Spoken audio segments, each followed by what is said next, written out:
Experiment number 2. Determine the percentage of NaOH in the given solution, such as a mixture of NaOH and NaCl. 8 gram mixture में NaOH और NaCl का जो mixture है उसका मास जो है वो 8 ग्राम है। आपको वॉल्यूमेट्रिकली परसेंटेज मालूम करनी है NaOH की। या बाज़ वक़्त पेपर में दिया जाता है सोप सॉल्यूशन है और सोप सॉल्यूशन में आपको मालूम करनी है परसेंटेज NaOH की। तो वही तरीक़ेकार है जो मैं आपको लास्ट लैब में डिस्कस कर चुका हूँ। जैसे कि जब भी NaOH की टाइट्रेशन होगी तो NaOH आपने लेना है ब्यूरेट में।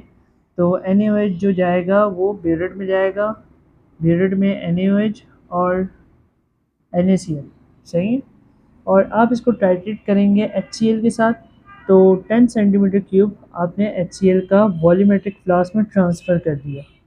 इंडिकेटर की चॉइस जो है वो आपके लिए फिनोल्फ्थालीन इंडिकेटर ही होगा।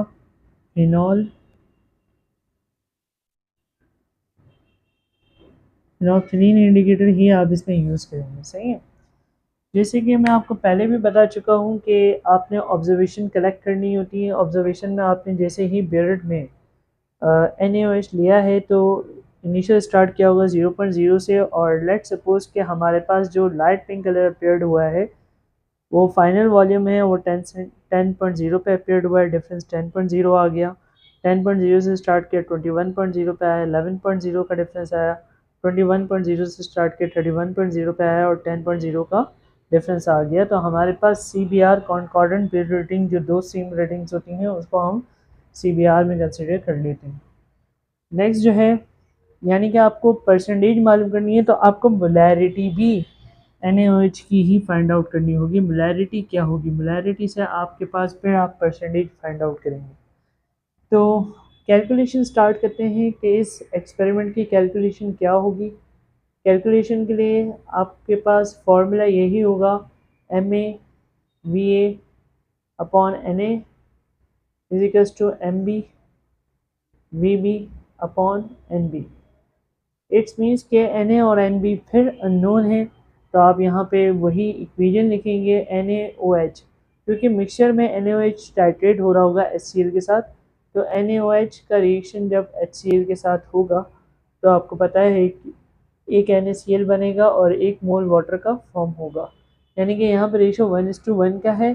तो इट्स मीन्स के हम ये अज्यूम कर रहे हैं जो हमने एसिड लिया है वो 0.1 मोलर का कॉन्सेंट्रेशन का सोल्यूशन है एसिड की, यानी कि Ma की वैल्यू है 0.1 मोलर। तो यहाँ से हम कैलकुलेट कर लेते हैं। कैलकुलेशन में आपने 0.1 मोलर एसिड की कॉन्सेंट्रेशन ले ली।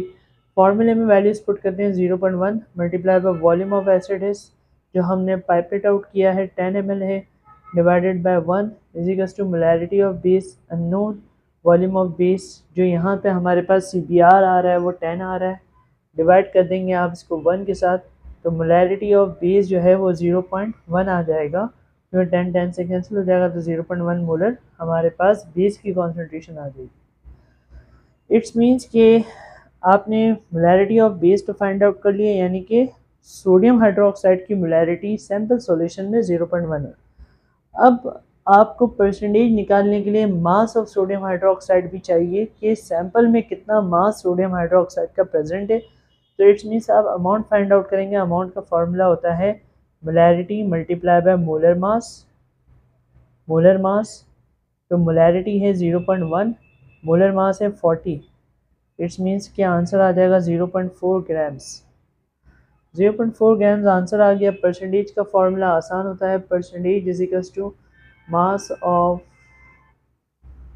सोडियम हाइड्रोक्साइड, क्योंकि हमें सोडियम हाइड्रोक्साइड की परसेंटेज मालूम करनी है, और divided by mass of sample, क्योंकि सैंपल में से हमें सोडियम हाइड्रोक्साइड की परसेंटेज मालूम करनी है, मल्टीप्लाई बाय 100। तो it's means mass of sodium hydroxide जो है हमारे पास आ रहा है 0.4, मास ऑफ सैंपल जो है वो 8 ग्राम्स है, मल्टीप्लाई बाय 100। तो यहाँ पे जब हम इसको कैलकुलेट करेंगे तो कैलकुलेट हम इस वैल्यूज़ को करते हैं 0.4 मल्टीप्लाई बाय 8 डिवाइडेड बाय 100। तो आंसर आ रहा है 032%। तो क्योंकि ये हमारी जो है वो अजम्पशन की बेसिस पे परसेंटेज है, क्योंकि यहाँ पे जो भी वैल्यूज़ हैं वो हमने अज्यूम की है, तो इस वजह से हमारा आंसर जो है वो इतना कम आ रहा है। वैसे इतना कम नहीं आता। तो कैलकुलेशन इसी तरीके से होती है। Thank you for watching this video. अल्लाह हाफ़िज़।